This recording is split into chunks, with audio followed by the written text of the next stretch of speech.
Hello friends, तो आज हम acid base and salt class 10 chapter 2 का पार्ट 2 करेंगे। ठीक है, ये आपके एमसीक्यूज़ हैं विथ एक्सप्लेनेशंस। और अगर आप मेरे ये सारे वीडियोस कर लेते हैं एमसीक्यूज़ के, तो आपको जो चैप्टर है वो बहुत ज़्यादा डीप में पढ़ने की ज़रूरत नहीं पड़ेगी। आप एमसीक्यू के थ्रू ही चैप्टर्स को कंप्लीट कर पाएंगे। ठीक है, आपको बहुत ज़्यादा लाइन वाइज लाइन पढ़ने की ज़रूरत नहीं। मैंने शॉर्ट्स वीडियो भी बना रखा है एनसीईआरटी वन लाइनर करके, आप उसको भी गो थ्रू कीजिए। ये जितने भी सारे क्वेश्चंस मैं करवा रही हूँ, उससे ज़्यादा मुझे नहीं लगता एग्जाम में उस चैप्टर से आपको कोई भी क्वेश्चन पूछा जाएगा। ठीक है, तो चलिए और एक बात बता दूं मैं कि अगर आप स्कूल के बोर्ड एग्जाम्स का प्रिपरेशन कर रहे हैं या फिर टीचिंग, रेलवे, किसी भी गवर्नमेंट एग्जाम, यूपीएससी, किसी भी स्टेट लेवल ऑफ पीएससी, उन सब में ये बहुत ही ज़्यादा यूज़फुल है। ये सारे क्वेश्चंस रिपीट हो चुके हैं। ठीक है, पहले भी पूछे जा चुके हैं different types of competitive exams में। तो चलिए क्वेश्चन की तरफ देखते हैं। Question number 1, reaction of sulphuric acid with cupric oxide gives. तो जब सल्फ्यूरिक एसिड क्यूप्रिक ऑक्साइड के साथ रिएक्ट करता है तो क्या देता है? ऑप्शन है हमारा, क्या वो क्यूप्रस ऑक्साइड देता है, नंबर बी क्या वो क्यूप्रस सल्फेट देता है, नंबर सी क्या कोई भी रिएक्शन नहीं होता है, या नंबर डी क्या वो कॉपर 2 सल्फेट देता है। तो आप क्लैरिफिकेशन में देखिए, एक तो हमारा सही ऑप्शन होगा कॉपर 2 सल्फेट हमें देता है। क्लैरिफिकेशन में देखिए, सल्फ्यूरिक एसिड का फॉर्मूला क्या होता है? H2SO4 plus cupric oxide. Cupric oxide का फॉर्मूला क्या होता है? CuO। तो हमें ये क्या देगा? Copper sulphate plus water. ठीक है, तो हमारा ऑप्शन नंबर डी जो है वो करेक्ट होगा। कॉपर सल्फेट का फॉर्मूला क्या होता है? CuSO4। अब चलिए देखते हैं क्वेश्चन नंबर 2 की तरफ। Tick mark the option which is acidic in nature. आपको वो ऑप्शन टिक करना है जो जिसका नेचर एसिडिक है।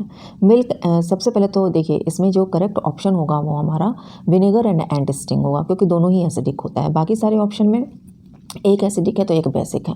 अब हम 1 बाय 1 लेते हैं। सबसे पहला हमारा ऑप्शन क्या है? Milk and milk of magnesia.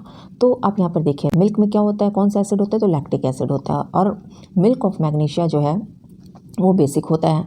ठीक है, अल्कलाइन होता है। इसका मतलब क्या होता है कि अगर कोई भी इसके साथ एसिडिक सब्सटेंस डालेंगे तो ये न्यूट्रलाइज कर देगा। तो इसमें क्या हुआ? मिल्क एसिडिक हो गया और मिल्क ऑफ मैग्नीशिया बेसिक हो गया। जबकि हमारे को वो ऑप्शन टिक मार्क करना है जिसमें दोनों का ही नेचर एसिडिक हो। अब हम देखते हैं option number B, vinegar and soap solution. तो देखिए, सोप सॉल्यूशन जो क्या होता है वो स्लाइटली बेसिक होता है। क्यों? क्योंकि वो एक्चुअली हमारा सोप सॉल्यूशन होता क्या है? वो सॉल्ट होता है।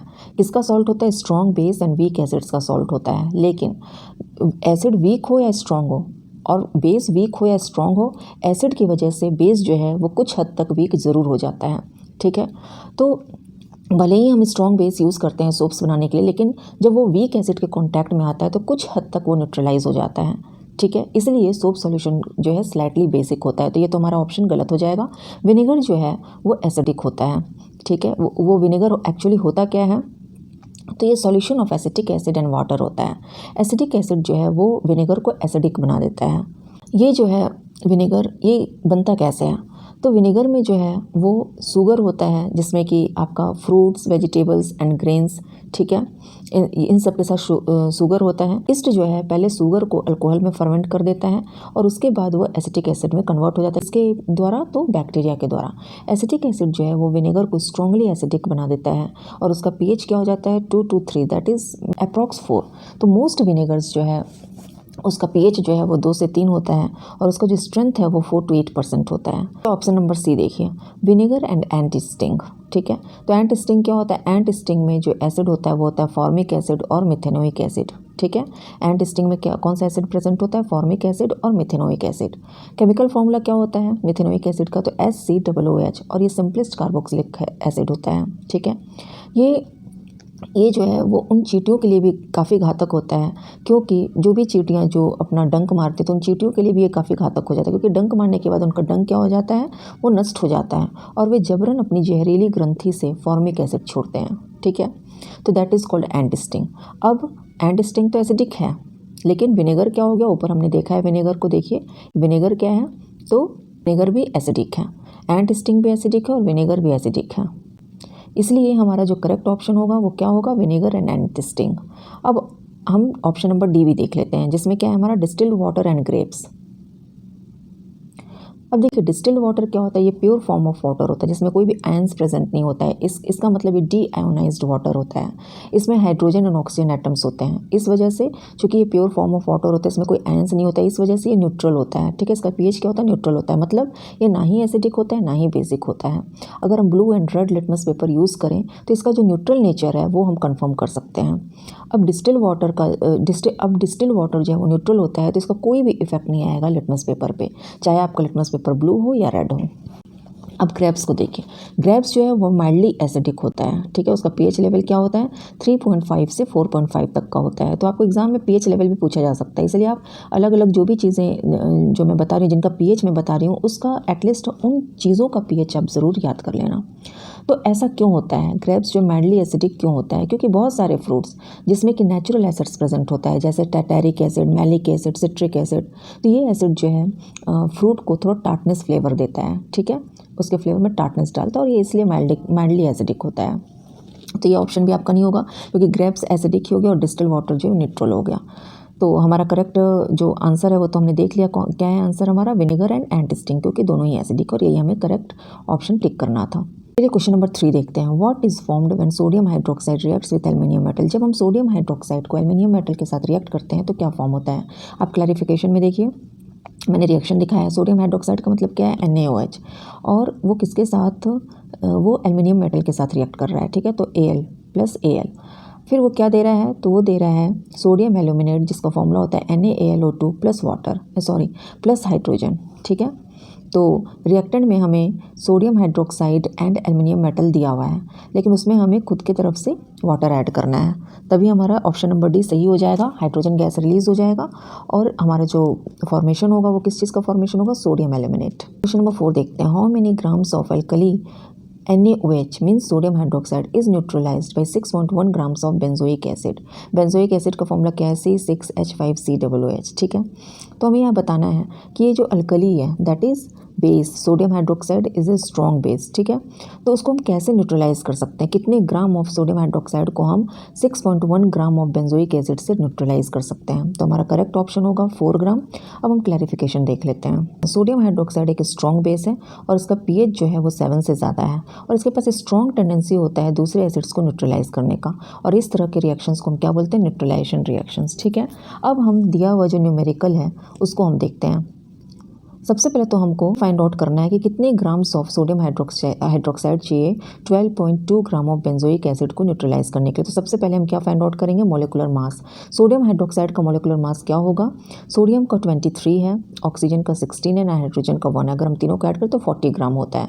तो टोटल सोडियम हाइड्रोक्साइड का जो मोलिकुलर मास है वो 40 ग्राम है। सिमिलरली अगर हम बेंजोइक एसिड का मोलिकुलर मास फाइंड आउट करें तो हमें क्या मिलेगा, यहाँ पर आप देख सकते हैं बेंजोइक एसिड का अगर हम मोलिकुलर मास निकालें तो हमें 110 ग्राम दिखेगा। ठीक है, अब देखिए 110 ग्राम ऑफ बेंजोइक एसिड जो है वो 40 ग्राम ऑफ NaOH से न्यूट्रलाइज हो जा रहा है। ठीक है, तो 1 ग्राम ऑफ बेंजोइक एसिड कितने से न्यूट्रलाइज हो जाएगा, ऑब्वियसली 40/1। यहाँ पे हम टोटल मैथमेटिक्स लगा रहे हैं। ठीक है, तो 40/110 होगा, लेकिन हमें कितना ग्राम ऑफ बेंजोइक एसिड को न्यूट्रलाइज करना है, तो 12.2 ग्राम को। तो ये जाकर इस इक्वेशन में मल्टीप्लाई हो जाएगा। तो लास्ट में हमें क्या दिख रहा है, लास्ट में हमें 4 ग्राम दिख रहा है। कितना हमें चाहिए, तो 4 ग्राम ऑफ सोडियम हाइड्रोक्साइड चाहिए। ठीक है, तो हमारा करेक्ट ऑप्शन क्या होगा, तो हमारा करेक्ट ऑप्शन 4 ग्राम होगा। अब हम देखते हैं question number 5। Which of the following is acid base reaction.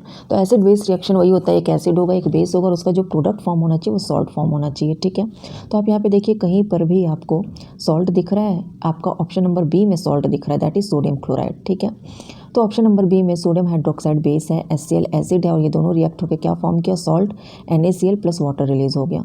तो इट मीन्स कि हमारा option number B correct answer होगा। Question number 6। What does the reaction of an acid with metal hydrogen carbonate gives. ठीक है, हमारे पास option है salt, number B है कार्बन डाइऑक्साइड, नंबर सी है water and number D all of the above. तो हम क्लैरिफिकेशन, हमारा जो यहाँ करेक्ट ऑप्शन क्या होगा, ऑल ऑफ द एबव। क्या बोल रहा है, एसिड जब मेटल हाइड्रोजन कार्बोनेट के साथ रिएक्ट करता है तो क्या देता है। तो सबसे पहले एसिड मेटल हाइड्रोजन कार्बोनेट क्या है, कि वो एक बेस की तरह काम करता है, तो इस वजह से सॉल्ट तो हमारा फॉर्म होगा ही। अब यहाँ पर देखिए मेटल हाइड्रोजन कार्बोनेट है, कार्बोनेट है तो हमारा कार्बन से रिलेटेड कंपाउंड भी दिखेगा ही, तो दैट इज़ CO2 होगा ही। अब हाइड्रोजन है तो हाइड्रोजन वाला कंपाउंड आपका वाटर, वो भी होगा ही, ठीक है। थोड़ा सा इस तरह से भी हमें दिमाग लगाना है। तो एसिड जो है वो रेस्पेक्टिव सॉल्ट देता है जब वो मेटल हाइड्रोजन कार्बोनेट के साथ रिएक्ट करता है, ठीक है। रेस्पेक्टिव सॉल्ट मतलब जैसे HCl है, वो सोडियम हाइड्रोजन कार्बोनेट के साथ रिएक्ट करेगा तो सोडियम सॉल्ट देगा, ठीक है। NaCl वो सोडियम सॉल्ट देगा, तो ये रेस्पेक्टिव सॉल्ट हो गया। अब देखते हैं question number 7। When we heat copper sulfate crystal, it turn its color into, जब हम कॉपर सल्फेट क्रिस्टल को गर्म करते हैं तो वो किस तरह से अपने कलर को चेंज करता है। सबसे पहले तो आपको ये बता दिया जाए कि कॉपर सल्फेट जो ब्लू कलर्ड का होता है, लेकिन जब हम उसको हीट करते हैं तो ब्लू कलर जो है वो डिसअपियर हो जाता है और ये वाइट में कन्वर्ट हो जाता है। अगेन जब ये कूल होता है, ठंडा होता है, और जब हम फ्यू ड्रॉप्स ऑफ वाटर इस टेस्ट ट्यूब में डालते हैं तो अगेन कॉपर सल्फेट जो है अपने कलर में वापस आ जाता है, दैट इज़ ब्लू कलर में वो वापस आ जाता है। कॉपर सल्फेट क्रिस्टल जो है वो ड्राई दिखता है बट उसमें वाटर ऑफ क्रिस्टलाइजेशन होता है, ठीक है। अब देखिए question number 8। What is form when metallic oxides dissolve in water, क्या फॉर्म करता है जब मेटालिक ऑक्साइड जो है वो वाटर में डिजॉल्व होता है, ठीक है। तो हमारा करेक्ट ऑप्शन हो जाएगा बेसिक सॉल्यूशन फॉर्म करता है। मैंने पहले भी आपको metallic and non metallic oxides का बिहेवियर बताया था। क्लैरिफिकेशन में देखिए, जब एक मेटालिक ऑक्साइड वाटर में डिजॉल्व करता है तो जो सॉल्यूशन है जो फॉर्म हो रहा है तो उसका high concentration of hydroxide ion हो जाता है, तो इस तरह का सॉल्यूशन जो है वो बेसिक हो जाता है। अब एग्जाम्पल से आप समझिए, एक मेटालिक ऑक्साइड हम लेते हैं, जैसे फॉर एग्जांपल सोडियम ऑक्साइड, तो Na2 हो गया। अब उसके साथ हमने वाटर डिसॉल्व किया तो प्लस H2 हो गया। अब जो हमारे को सॉल्यूशन मिलता है वो क्या मिलता है, सोडियम हाइड्रोक्साइड, ठीक है। तो वो क्या हो गया, NaOH हो गया। अब क्या है, इस तरह से आपका जो NaOH है वो तो स्ट्रॉन्ग बेस है। अब ये किस तरह से डिसोसिएट होता है वाटर में हाइड्रोक्साइड आयन को देने के लिए, तो सोडियम हाइड्रोक्साइड जो है वो Na positive plus OH negative में टूटता है, ठीक है। तो ये जो सॉल्यूशन फॉर्म हो रहा है वो metal oxide is dissolve in, तो ये जो देखिए जब मेटल ऑक्साइड को हम वाटर में डिजॉल्व करते हैं तो highest concentration of hydroxide ion मिलता है हमको, ठीक है। तो हमारा करेक्ट आंसर जो होगा वो क्या होगा, बेसिक सॉल्यूशन, ठीक है। तो यहाँ पे आप देख सकते हैं NaOH is a strong base. अब मैं आपको ये भी बता दूं कि मेटल ऑक्साइड्स जो है वो बेसिक होता है, क्यों, क्योंकि वो डाइल्यूट एसिड के साथ रिएक्ट करके सॉल्ट एंड वाटर देता है। ज़रूरी नहीं है कि सारे मेटल ऑक्साइड्स बेसिक होंगे, कुछ एम्फोटेरिक भी होते हैं, दैट इज़ जो बेस और एसिड दोनों के साथ रिएक्ट कर लेते हैं। For example Al2O3 aluminium oxide, zinc oxide ZnO, ठीक है, TiO2, देन V2O5। तो ये सारे जो 3-4 जो एक्सेप्शनल केस हैं जो एम्फोटेरिक होते हैं मेटल ऑक्साइड्स, उनको आपको ध्यान में रखना बहुत ज़रूरी है, पूछे जा सकते हैं आपको एग्जाम में, ठीक है। तो मेटल ऑक्साइड्स जरूर बेसिक होता है, लेकिन क्या सारे होते हैं, नहीं होते हैं, कुछ एम्फोटेरिक्स भी होते हैं, और एम्फोटेरिक मेटल ऑक्साइड्स का थोड़ा बहुत आपको नॉलेज होना चाहिए, एग्जाम्पल उसका। अब देखिए क्वेश्चन नंबर 9 देखते हैं। Which of the following reaction shows aluminium atoms displacing hydrogen ions from sulphuric acid. ये आपको 4 ऑप्शन दिया गया, इसमें आपको बताना है कि इसमें से कौन सा जो ऑप्शन है, कौन सा रिएक्शन है जिसमें कि एल्युमिनियम मेटल जो है वो सल्फ्यूरिक एसिड से हाइड्रोजन आयंस को डिस्प्लेस कर रहा है, ठीक है। तो हमारा करेक्ट ऑप्शन हो जाएगा नंबर डी, ठीक है। तो एल्युमिनियम एटम्स 2Al + 3H2SO4 यानी सल्फ्यूरिक एसिड, ये क्या दे रहा है, एल्युमिनियम सल्फेट Al2SO4 का whole 3 plus hydrogen that is 3H2। ये आपका बैलेंस्ड केमिकल इक्वेशन है और ये सही फार्मूला है, तो हमारा ये ऑप्शन नंबर डी सही होगा। अब नेक्स्ट वीडियो में और आपके 10 क्वेश्चंस लेकर आऊँगी एसिड बेस एंड सॉल्ट्स का, एंड मेरे शॉर्ट्स वीडियोस भी हैं, उनको भी आप देखते रहिए, ठीक है। मेरे सिर्फ क्वेश्चन कर लीजिए, आपको एग्ज़ाम में इससे बाहर कुछ नहीं पूछा जाएगा, ठीक है। तो अगर आपको मेरा ये वीडियो पसंद आए तो please like and subscribe my channel.